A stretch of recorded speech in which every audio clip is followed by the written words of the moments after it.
پھر محمد علی مظہر صاحب کہہ رہے تھے جی فرد جرم عائد ہو جائے تو کچھ نہیں ہوتا، اس طرح کی بات بھی. پھر جو ہے وہ جو پروسیکیوشن سائٹ کی خاتون ایک وہاں پہ کھڑی تھی، انہوں نے کہا میں پروسیکیوشن سائٹ سے ہوں. انہوں نے کہا کیس کی بتائیں جی حقائق کیا ہیں. تو انہوں نے تو اپنے باتوں میں ہماری جو کرمنل ریویژن یعنی کہ ہائی کورٹ میں جو درخواست پڑی ہوئی ہے اس کو بھی انہوں نے کہا کورٹ کو جو وہ ڈسمس ہو چکی ہے. تو محمد علی مظہر صاحب جو فائل پڑھ کے آئے ہوئے تھے انہوں نے کہا بی بی وہ ڈسمس نہیں ہوئی، اس پہ نوٹس ہوا صرف ابھی. مطلب یہ ہے کہ پروسیکیوشن کو پتہ ہی نہیں ہے کہ کیس میں ہوا کیا ہے. تو اس کے بعد پھر معاملہ چلتا رہا. بظاہر لگ رہا تھا کہ انہوں نے پروسیکیوشن کو کہا اگر آپ نوٹس جو ہے وہ ویو کر دیں آج، تو اس کے بعد ایسے لگ رہا تھا کہ وہ کسی کنکلوژن پہ پہنچ جاتے. لیکن انہوں نے کہا نہیں میں انسٹرکشنز لوں گی یہ وہ. تو اس کے بعد انہوں نے کہا چلیں کل کے لیے ہم نوٹس کر رہے ہیں، کل جو ہے وہ ہم دیکھ لیتے ہیں اور ریکارڈ بھی لے آئیں کہ جو سپلیمنٹری چالان جو ہے وہ جمع ہوا ہے. اور ساتھ ہی پھر جو جب پیچھے ہٹنے لگے تو جسٹس مسرت العلی صاحبہ وہ مخاطب ہوئیں. مطیع اللہ جان صاحب پہلے پیچھے کھڑے تھے تو ان سے انہوں نے کہا کہ مطیع اللہ جان آپ کو اس بینچ پر اعتراض تو نہیں ہے؟ تو یہ بولے تو نہیں، انہوں نے سارے لایا کہ نہیں کوئی اعتراض نہیں ہے ابھی تک. تو مدی بھائی آپ کو بینچ پہ اعتراض ہے؟ نہیں جی، مجھے اعتراض ہوتا تو میں خود کہہ دیتا. مجھے لگتا ہے کہ بینچ کو میرے پہ کچھ اعتراض تھا. لیکن یہ ہے کہ ایسے جس طریقے سے پروسیڈنگ ہوئی ہے لگ تو نہیں رہا کہ بینچ کا بھی آپ پہ اعتراض ہے. نہیں واقعی یہ اندر ہی آپ سارے شیر و شکر ہوئے پڑے بار بار تنقید کرتے ہیں. ویسے ہی آپ پہ آج کل بڑا الزام لگ رہا ہے ڈالر چھاپنے کا. نہیں بالکل ٹھیک ہے، لیکن یہ الزام ٹھیک ہے کسی ایف آئی آر میں نہیں ہے. نہیں کسی ایف آئی آر میں بھی نہیں ہے. اور جو الزام لگا رہے ہیں میری اس ویڈیو کی وساطت سے ان سے دست بستہ یہ گزارش ہے کہ یہ الزامات پچھلے 1-2 سال میں نا ٹرولز ہم پہ لگاتے رہے ہیں، ابھی بھی لگا رہے ہیں، آئندہ بھی لگاتے رہیں گے. ان کا کوئی فرق نہیں پڑتا نا، ٹرولز ہیں وہ لگے رہتے ہیں. لیکن کوئی بھی جرنلسٹ ہو، کوئی جرنلسٹک باڈیز کا کوئی لیڈر ہو یا کوئی جو رسپانسیبل شخصیت ہو، اس کی جانب سے پبلک فورم پہ آ کر اس قسم کا الزام لگانے کا کوئی مطلب ہوتا ہے. تو میرا جو ہے وہ ریکویسٹ ہے کہ بہت اچھا ہوگا، اور ہمارے لیے بھی میں یہ سمجھتا ہوں کہ اپنا سیلف اکاؤنٹیبلٹی بھی ہم چاہتے ہیں کہ میں مطیع اللہ جان صاحب، اسد علی طور یا XYZ جو بھی جو یہ خاص طور پر یوٹیوب کر رہے ہیں، ان میں سے اگر کوئی جھوٹی خبریں پھیلا رہا ہے، جھوٹے تجزیے دے رہا ہے، جو ہے وہ فیکٹ بیسڈ نہیں ہے، وہ کوئی جو ہے وہ ویوز کی خاطر سارا کچھ کر رہا ہے، تو وہ ہمیں بھی بتا دیں، وہ فیکٹس بھی سامنے لے آئیں کہ کب جو ہے وہ کون ڈالرز کے لیے سارا کچھ بیچ رہا ہے. مطلب پوری کریڈیبلٹی میں ڈالرز کے لیے بیچ رہا ہوں، پوری اپنی جرنلزم جو ہے، پوری صحافت جو ہے وہ ڈالرز کے لیے بیچ رہا ہوں. اگر ایسا کچھ ہے ثبوت پروف تو میرے خیال میں سامنے لایا جائے یہ، کیونکہ پبلک فورم پہ بات چل پڑی ہے، تاکہ اگر ہمارے اندر کچھ ہوگا تو ہم اس کی معذرت بھی کریں گے، اپنے آپ کو بھی ٹھیک کریں گے. لیکن اگر ایسا اگر نہیں ہوگا تو پھر جو لوگ بات کر رہے ہیں ان کو پبلک فورم پہ آ کر معذرت کرنی چاہیے کہ یہ انہوں نے ایک جھوٹا من گھڑت الزام جو ہے وہ لگایا ہے. آپ پہ تو آپ کے شہردار محمد علی مرزا صاحب نے بھی آپ کا نام لے کے ثاقب بشیر غلط خبریں پھیلا رہے ہیں. مقصد یہ ہے کہ محمد علی مرزا نے جس حوالے سے بھی بات کی اس کو ہم نے جواب دے دیا. میں اپنی کمیونٹی کی بات کر رہا ہوں، جو رسپانسیبل لوگ ہیں ان کی بات کر رہا ہوں کہ وہ کوئی الزام لگائیں. میں اگر کسی پہ الزام لگاؤں گا نا، کوئی بھی کسی بھی پبلک فورم پہ، میں بغیر ثبوت کے الزام نہیں لگاؤں گا، یا پھر یہ کہہ دوں گا کہ یہ ایلیگیشن فلاں نے لگایا ہے، اب ثبوت شوت نہیں ہے میرے پاس، فلاں بات کر رہا ہے. تو اس لیے وہ باتیں زیب نہیں دیتی، جو ٹرولز کرتے ہیں وہ رسپانسیبل لوگوں کو زیب نہیں دیتی. اچھا چلیں ناظرین، اب باتیں ہیں تھوڑا سا آئینی عدالت کی جانب، جس کو کہ بنایا ہی جیسے میں نے بتایا کہ اس میں ایک چیز صرف ایڈ کرنا چاہوں گا. میرے خیال میں ہماری جو صحافتی برادری کے ساتھ جو اس وقت ظلم ہو رہا ہے، اس کی سب سے بڑی وجہ ہماری یونینز ہیں اور ہماری صحافتی قیادت ہے. اور اس میں افضل بٹ جو ہیں وہ PFUJ کے اپنے آپ کو صدر کہتے ہیں، اور ہے بھی، برنا گروپ ہے، ایک بڑا تاریخی گروپ ہے. اور انتہائی افسوس کی بات ہے کہ جو پورے ملک کے صحافیوں کی PFUJ کا صدر ہے وہ اس وقت ٹرول بنا ہوا ہے. وہ اس وقت صحافیوں کے نام لے لے کے ان پہ الزامات لگا رہے ہیں. اور یہ وہ PFUJ کا صدر ہے جو پاکستان کے کوئی 100 سے زائد پریس کلبوں میں سے ایک پریس کلب کے ایک پینل کا جو ہے وہ ایجنٹ بھی رہا ہے، ووٹ بھی گنتا رہا ہے، اور ادھر اسٹکر لگاتا ہے ایک پریس کلب کے اندر ایک گروپ کے. تو اس قسم کی ٹرولنگ جو ہے اور اس قسم کے الزامات PFUJ کے صدر کو زیب نہیں دیتے کہ وہ اس پرسنل لیول پہ جا کے، اس کو تو پورے پاکستان کے صحافیوں کے حقوق کا تحفظ کرنا ہے. تو میرا یہ خیال ہے کہ جو سینٹرل ایگزیکٹو کمیٹی ہے اس کو افضل بٹ جیسے جو لوگ ہیں ان کے خلاف نو کانفیڈنس لانی چاہیے اور ان کے عہدے سے برطرف کرنا چاہیے، کیونکہ یہ لوگ ان صحافیوں کے حقوق کا تحفظ کرنے میں تو مکمل طور پہ ناکام ہیں، مگر یہ بدنامی کا بھی باعث بن رہے ہیں۔ اب آئی کیو لیول بھی دیکھ لیں افضل بٹ صاحب کا، کہ وہ جو اس طرح کے کمنٹ جو کر رہے ہیں ماشاءاللہ سے صحافت اور صحافیوں کے حوالے سے، ان کو دیکھ کے بھی ہنسی آتی ہے۔ بہرحال میں تو یہ کہوں گا کہ یہ کیونکہ ہماری صحافتی کمیونٹی کا انٹرنل مسئلہ ہے، اس کو کسی بھی فریق کو سوشل میڈیا پر نہیں لانا چاہیے، چاہے وہ آپ ہوں چاہے واٹس ایپ ہوں، یہ آپس میں بیٹھ کے معاملات طے کیے جائیں، کسی ایک جگہ بیٹھ کے تمام ہی جرنلسٹوں کو آپس میں بیٹھ کے یہ طے کریں کہ ایک دوسرے کی ٹرولنگ نہیں کرے گا، کوئی بھی دوسرے کی ایشوز کے اوپر ضرور ڈیبیٹ کریں، ایک دوسرے کی رائے سے اختلاف بھی کریں، لیکن یہ ذاتیات کے اوپر اٹیک کسی بھی سائڈ سے نہیں ہونا چاہیے، چاہے وہ یہاں سے ہو چاہے وہ وہاں سے ہو۔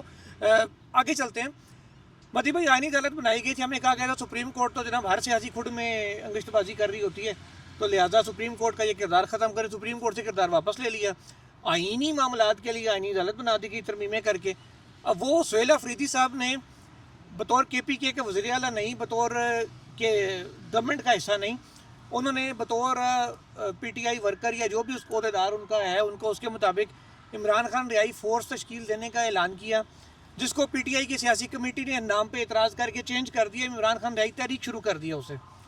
اب اس کے حوالے سے آئینی عدالت میں درخواست جاتی ہے، پہلے وہ کہتے ہیں ایویڈنس لے کے آئیں، پھر ایویڈنس آ گیا کہ جی ان کی یہ پریس کانفرنس ہے اور یہ چیز ہے۔ اب سہیل افریدی صاحب کو نوٹس کر کے جواب مانگ لیا گیا 10 دن کے اندر اندر، اور فیڈرل گورنمنٹ کو کہا گیا کہ دیکھیں جی کوئی امن و امان کا مسئلہ نہ ہو اور لا اینڈ آرڈر کو مینٹین کریں، یہ کریں وہ کریں۔ تو آپ کو لگتا ہے کہ ایک سیاسی جماعت کے ایک سیاسی معاملے میں اس طریقے سے ان کو ہونا چاہیے کہ جب کہ کوئی سرکاری نوٹیفیکیشن بھی فورس کے قیام کا نہیں ہے؟ دیکھیں، یہ جو سو موٹو اختیارات تھے نا، پہلے سپریم کورٹ کے پاس تھے اور پھر 26ویں اور 27ویں ترمیم کے بعد اب یہ وفاقی آئینی عدالت کو دے دیے گئے ہیں، اور ان میں ایک اور شرط کا اضافہ کیا گیا ہے کہ اب یہ اختیارات صرف اور صرف کسی درخواست کی بنیاد پہ استعمال کیے جا سکتے ہیں۔ اب وہ درخواست والی فارمیلٹیاں بھی پوری ہو رہی ہیں۔ پہلے تو یہ اعتراض ہے کہ یہ جو درخواست آئی ہے عمران خان رہائی فورس کے نام کے اوپر، جو کہ سہیل افریدی نے استعمال کیا کسی پریس کانفرنس میں، پریس ٹاک میں، آپ نے تو ایک وزیر اعلیٰ کو یہ حال کر دیا ہے کہ وہ خود بھول جاتا ہے کہ وہ اس وقت وزیر اعلیٰ ہے یا پی ٹی آئی کا لیڈر ہے۔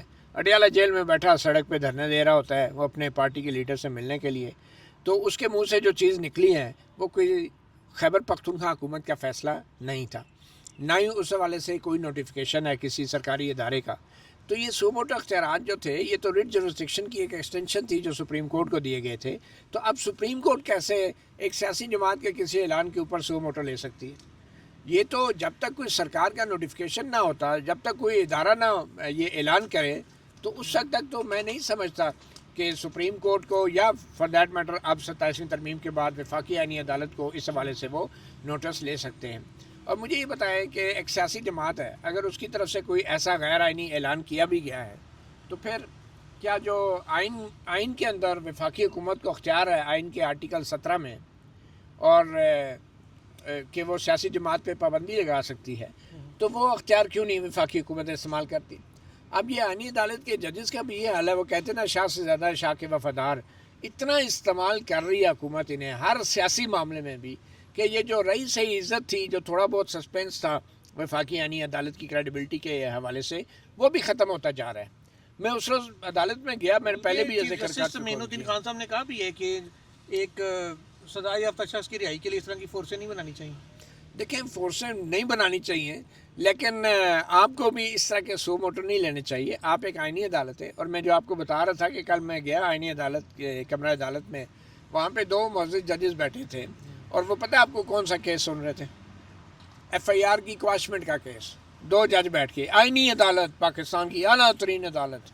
وہ کیونکہ 27ویں ترمیم میں جو ریٹ کے فیصلے ہوتے ہیں ہائی کورٹ کے اندر، ان کی اپیل اب آئینی عدالت میں ہوتی ہے۔ تو یہ اس عدالت کو آئینی عدالت نام دینے کی کیا ضرورت تھی؟ اگر اس نے آئین کی تشریح نہیں کرنی، بنیادی انسانی حقوق جو آئین میں درج ہیں ان کے نفاذ کو یقینی نہیں بنانا، تو کس بات کی آئینی عدالت ہے؟ یہ اب شادیوں کے بھی کیسز آپ نے سنا پچھلے دنوں، وہ ایک عیسائی بچی تھی جو انڈر ایج بچی تھی، اس کی شادی کے اوپر بھی آئینی عدالت نے مطلب حب سے بیجار والے کیس میں، اب یہ آئینی عدالت کے کام رہ گئے۔ ان سے تو اچھی پھر وہ سیشن کورٹس ہیں کہ کم خرچ بالا نشی، مطلب کہ خرچہ بھی نہیں ہے اتنا، تنخواہیں بھی اتنے نہیں ہیں، اور فیصلے بھی وہ ٹھیک ٹھاک کرتے ہیں اپنے اختیار اور جورسڈکشن کے مطابق۔ تو میرا یہ خیال ہے کہ آئینی عدالت کو ان سیاسی جماعتوں کے اعلانات کے اوپر نوٹس نہیں لینا چاہیے، ایکشن نہیں لینا چاہیے، اور جو کام حکومت کے کرنے کے حکومت سے آگے بڑھ کے کوئی کام کرنے کی ضرورت نہیں ہے. شاہ جی سے زیادہ شاہ جی کا وفادار بننے کی ضرورت نہیں. اس میں ایک چیز آپ دیکھیں کہ ایک آئینی عدالت کے جج کو بغیر فیئر ٹرائل دیے ہائی کورٹ نے گھر بھیج دیا. اس کے خلاف اس نے اپیل فائل کی ہوئی ہے، اس میں بھی 2-3 ماہ ہونے کو ہیں. تو بجائے اس کے کہ پیورلی جو آئینی معاملہ ہے آپ اس کو اٹھائیں اور اس پہ بات کریں اور اس پہ آرگومنٹس لیں، اور ایک جو آئینی عدالت کا جج ہے اس کو پروٹیکشن دیں کہ آپ کا ساتھی جج جو جس کے حوالے سے ایک لیٹیگیشن چل رہی ہے دوسرے فورم پر، وہ آپ کے خلاف فیصلے اس طرح نہ کر سکے، اس کو روکیں. بجائے اس کے کہ اس قسم کے پیورلی آئینی میٹرز کو دیکھنے کے انہوں نے جناب جو کام شروع کر دیا. جی وہ غریب بات ہے کہ آپ نے نہ نوٹیفیکیشن پیش ہوا ہے، نہ کچھ سالڈ چیز پیش ہوئی ہے، نہ کوئی معاملہ ہے، اور نوٹس کر کے دیکھ لیتے ہیں. پر نوٹس کس چیز کا آپ کر رہے ہیں؟ پولیٹیکل میٹرز ہیں.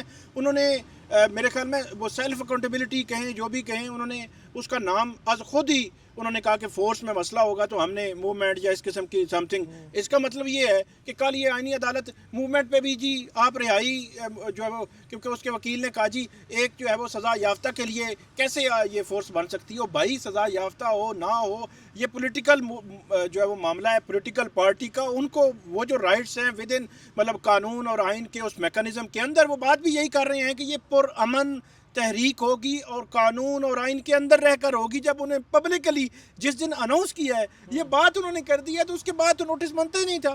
یہ فضول میں ٹائم جو ہے وہ آپ ادھر لگائیں گے. تو اس قسم کے 26ویں ترمیم کے خلاف یا باقی جو کیسز یہاں پہ پڑے ہوئے ہیں، جو جہاں پہ شہریوں کے صحافیوں کے وہاں پہ آزادی رائے کے حوالے سے جو رائٹس ہیں ان کو پروٹیکٹ کرنا ہے. 8 فروری الیکشنز کا کیس ہے. تو یہ سارے جو ہے وہ جو الیکشن ریگڈ ہوئے تھے اس پہ کمیشن، مطلب بہت ساری ایسی چیزیں ہیں جو پڑی ہوئی ہیں، ان کو ہاتھ نہیں لگا رہے. اور جناب ایک فضول قسم کی جی اس سے تو پھر تاثر جاتا ہے نا کہ جس نے آپ کو لگایا ہے ان کو خوش کرنے کے لیے آپ جو ہے وہ ان کی مخالف پارٹی کو اس طرح جو ہے وہ پورٹرے کر رہے ہیں.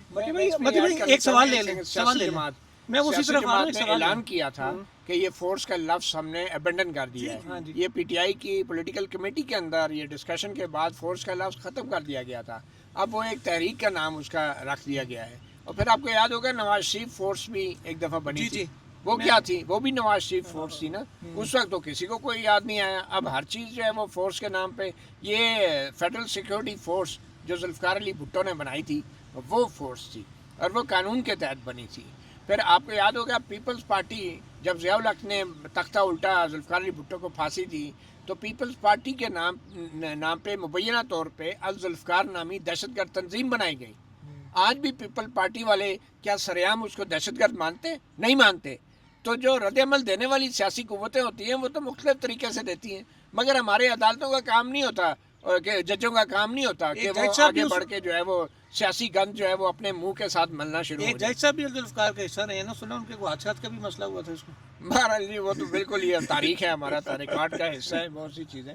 اچھا میں سوال آپ سے یہ کرنا چاہ رہا تھا، اب اس فورس کی آڑ میں اس کا کور لے کے سہیل افریدی صاحب کو کہہ لیں کہ ان کے اوپر خطرے کی تلوار لٹکانے، یا اس کو ایکسٹینڈ فیڈرل گورنمنٹ کو دائرہ نوٹس کیا ہے، وہ اٹارنی جنرل اگر جا کے کہہ دیتے ہیں کہ جی یہ تو آرٹیکل 17 کی خلاف ورزی ہے اور عدالت انہیں گو ایڈ دے دیا کہ ٹھیک ہے جی آپ جا کے کارروائی کریں، اس چکر میں سہیل افریدی صاحب کی نائلی اور پی ٹی آئی پر پابندی کے ایک نیا تلوار لٹکانا یا راستہ کھولنا تو مقصود نہیں ہے کہیں؟ ظاہری بات ہے اب ہماری آئینی عدالت کے ججز بھی اگر اس طرح کے ہتھ کنڈوں میں ایک فریق بنیں گے تو پھر لوگ تو یہ سوچنے پر مجبور ہوں گے نا کہ جہاں پہ سہیل افریدی کے خلاف اتنے وہ مقدمے دائر کر دیے، کوئی پیکا کا بنا دیا، کوئی اینٹی ٹیررزم کورٹ کا بنا دیا، تو یہاں پہ ایک اب آئینی عدالت کی طرف سے بھی ایک نائلی کیا.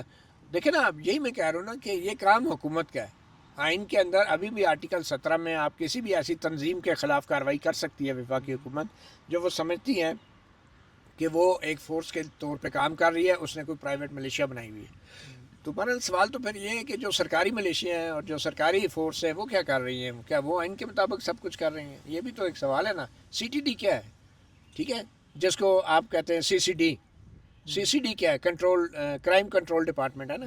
وہ کیا کر رہی ہے؟ وہ جو ماورا عدالت قتل کر رہی ہے اس کے اوپر تو کوئی درخواست نہیں آئی.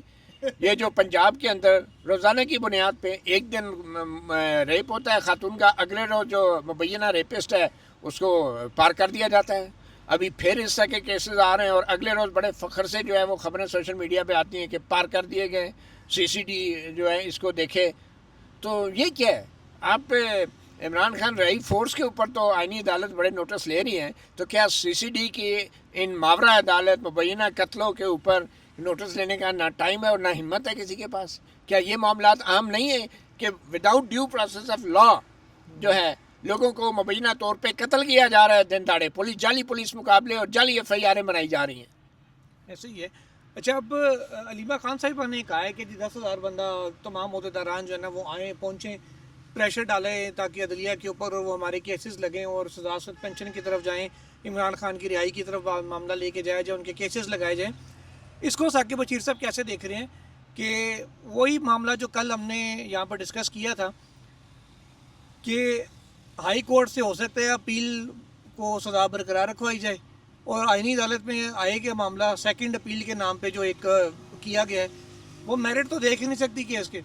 انہوں نے کہنا پروسیجر ہم دیکھتا، پروسیجر پورا فالو ہوا ہوا ہے، ٹھیک ہے، تو لہٰذا ادھر سے بھی آپ پیڈ خان صاحب پکے اندر پھر بالکل جب تک ڈیل نہیں کرتے. ایک تو جو علیمہ خانم صاحبہ بات کر رہی ہیں وہ تو بہن ہے، وہ تو کوشش اب کریں گی کہ وہاں پہ اکٹھے ہوں، تھوڑا سا پریشرائز کیا جائے. لیکن اوورآل اگر آپ PTI کی اسٹریٹجی کا جو ہے وہ جائزہ لیں، ظاہری سی بات ہے جو حکومت وقت ہے یا دوسرے ادارے ہیں وہ تو پھر یہی چاہیں گے کہ یہ کبھی بھی ناکام نہ ہو، تو وہ چاہ بھی رہے ہیں. ان کے ایکٹ سے بھی ہمیں لگ رہا ہے PTI کی طرف سے بھی اس لیول کا مربوط یہ احتجاج نومبر 2024 کے بعد سے لے کر میرے خیال میں یہ نہیں کر سکے. 8 فروری انہوں نے اناؤنس کیا تھا، 8 فروری کا بھی کامیاب نہیں ہو سکا.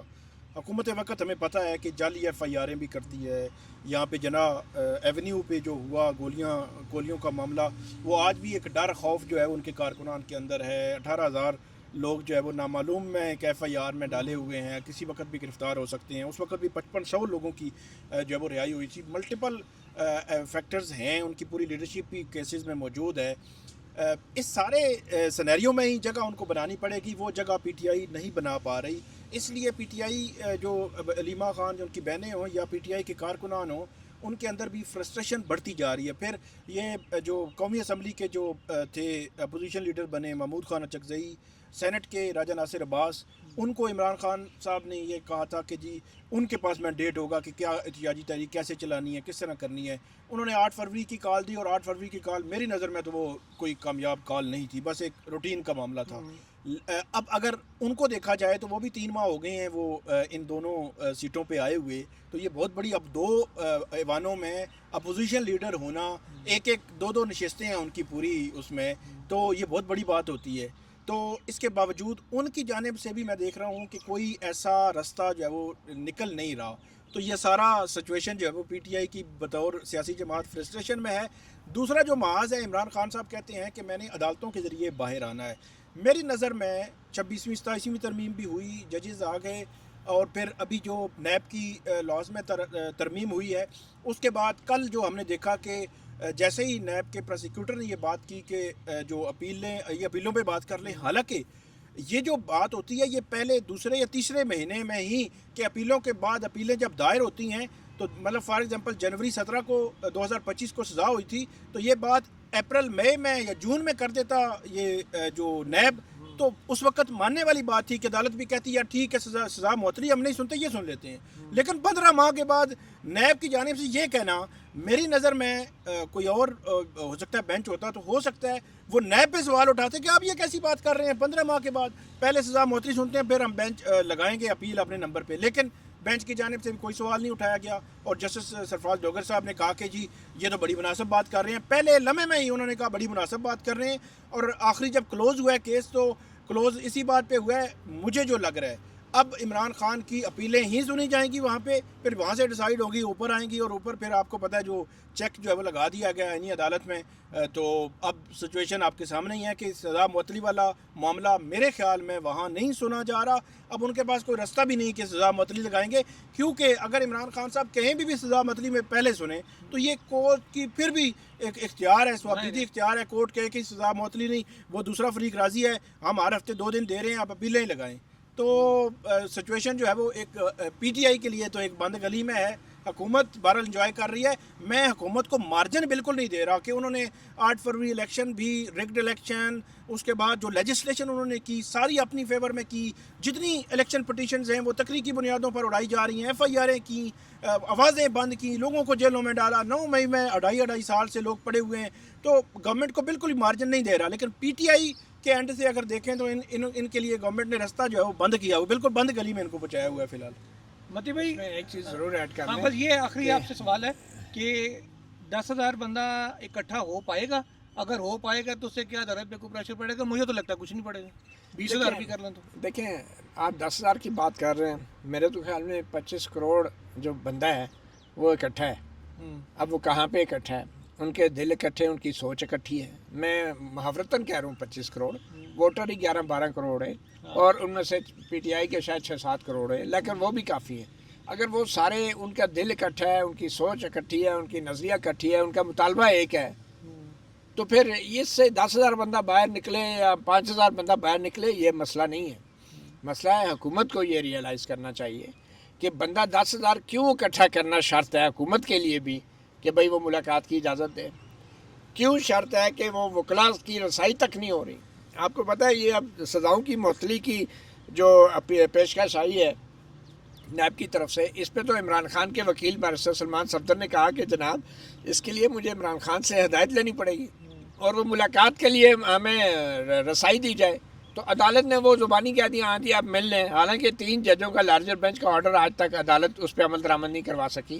اور اب وہ ملاقات ہوگی تو آگے معطلی کے اوپر فیصلہ ہوگا نا. اب ملاقات ہی نہیں اگر ہوگی وکیل کی بیرسٹر سلمان صفدر کی تو پیر کو کیا ہو جائے گا؟ پیر کو پیر صاحب نے پھر کوئی اور تاریخ دینی ہے، پھونک مار دیں گے، پھونک مار دیں، کہیں گے جی اندر سے ان کی کرنا ہے. تو بہرحال میرا یہ خیال ہے کہ یہ معاملہ آگے چلنے والا نہیں ہے. اور میں ثاقب بشیر سے ایگری کرتا ہوں، یہ نیب کی بدنیتی تھی، یہ اس عدالت کی بدنیتی تھی جس نے 15 مہینے تک انتظار کیا اور پہلے یہ پیشکش نہیں کی، اور اب جا کے یہ پیشکش کی جا رہی ہے کہ جی مرکزی اپیلیں سن لیں. تو اس کا مطلب ہے آپ نے سزا معطلی کی جو درخواستیں ہیں وہ تو انفیکشس ہوگی، وہ تو غیر مؤثر ہوگی، وہ تو آپ نے مسترد کر دی. اور سنے بغیر آپ نے فریق کو آپ نے مسترد کر دی ایک درخواست، کنڈیمڈ انہرڈ، اور آپ مرکزی اپیلوں کی طرف. یہ سارے بہانے، اور اس میں سمجھتا ہوں نیب اور ہماری عدلیہ کا مکمل گٹھ جوڑ ہے. اچھا متی بھائی آخری چیز ہے، وہ ایک سہیل احمد صاحب عزیزی صاحب کا ایک وہ مذہبی سا معاملہ بنا ہوا ہے. میرا تو ذاتی طور پہ یہ خیال ہے، مجھے نہیں پتا اس کی ڈیٹیل کیا ہے، وہ پوری ویڈیوز میں نے دیکھی بھی ہیں ہلکی پھلکی سی کہہ لیں، لیکن میں صرف اتنا کہوں گا کہ ہم سب کو ہی بات کرنے سے پہلے، خاص کر کو مذہبی لیول کی مثال بھی دینے سے پہلے الفاظ کے چناؤ میں بڑی احتیاط کرنی چاہیے. وہ پہلے ایک کنٹریورسی بنی، آپ نے اس کے اوپر ٹویٹ کیا، پھر کل پہلے نادر بلوچ کا ایک ٹویٹ آیا معذرت والا، پھر آپ نے بھی اس پہ ایک ان کی وضاحت دیکھنے کے بعد معذرت کی، لیکن لوگ پھر بھی پیچھے لگے ہوئے ہیں کہ مذہب کارڈ. تو یہ ذرا اپنی ٹویٹ کی وضاحت کر دیں یہ معافی والی کی کہ وہ کیا معاملہ ہے. دیکھیں یہ وہ شر پسند عناصر ہیں کہ وہ آپ کو پتہ ہے کہ ایک بڑا مشہور لطیفہ ہے کہ کچھ دوست جو ہیں وہ ایک نیک کام کے لیے، مطلب کہ کچھ اچھے پیغامات کی تبلیغ کرنے معاشرے میں جاتے تھے، تو اپنے ساتھ ایک ایسے شخص کو لے گئے جو بیچارہ نشئی تھا اور اس نے نشہ چھوڑ دیا تھا. تو وہ اس نیک کام کے لیے اپنے اس ٹیم کے ساتھ چل پڑا. تو جہاں جاتے تھے وہ کہتے تھے یہ دیکھیں جی یہ ہمارا ساتھی ہے، یہ نشہ کرتا تھا اور اب اس نے ہمارے ساتھ اس نیک کام میں حصہ ڈالنے شروع کر دیا. تو جب 10-20-15 جگہ پہ وہ اس کا تعارف کرایا گیا کہ یہ نشئی تھا، تو اس نے کہا یار مجھے معاف کرو، میں تو غلطی کی ہے نشہ چھوڑ کے. تو بھائی ہم نے بھی نشہ چھوڑا، ہم نے کیا معذرت کیا کر لی، مطلب ایک احساس ہوا کہ شاید ہم نے غلط کیا. اب الٹا اس بات پہ کہا جا رہا ہے کہ یہ شر پسند ہے کیونکہ اس نے معذرت کر لی. یہ وہ لوگ ہیں، شاید ہماری یہ نیت تھی نہیں کہ سہیل احمد صاحب کو کوئی اس نظر سے دیکھے کہ انہوں نے خدا نخواستہ کوئی توہین کر دیا کسی مذہبی شخصیت کی. ہماری یہ نیت نہیں تھی، ہم نے صرف الفاظ کے چناؤ پہ کہا کہ شاید یہ موازنہ ہی نہیں ہونا چاہیے تھا، جو بھی موازنہ ہوا. مگر وہ لوگ جو ہے نا اب چاہتے ہیں کہ سہیل احمد صاحب کے ساتھ کوئی خدا نہ خواستہ کچھ ہو، اور وہ لوگ اس تواتر سے، اس تسلسل سے، اور خاص طور پہ کچھ جو ہمارے دوست وحید مراد ہیں، وہ چائنا کے کچھ علماء جن کو کہتے ہیں وحید مراد صاحب، چائنا کے علماء، تو وہ لوگ جو ہے نا تسلسل سے وہ ایک پروپیگنڈا کر رہے ہیں کہ جناب یہ تو مذہبی تشدد پہ اکسانے کی کوشش، اور بھائی چھوڑ دیا، معذرت ہو گئی، آپ ابھی بھی لگے ہوئے، اس کا مطلب ہے آپ چاہتے ہیں کہ خدا نہ خواستہ ہمارے بھائی سہیل احمد صاحب کے ساتھ کچھ ہو، تو اس بات کو ختم کریں، اور سہیل صاحب کو خود بھی میں یہ سمجھتا ہوں کہ یہ کہنا چاہیے کہ بس ختم کر دیں یار اس بات کو، کہاں تک لٹکائیں گے؟ انہوں نے اس سارے معاملے کی الگ سے وضاحت بھی کر دی.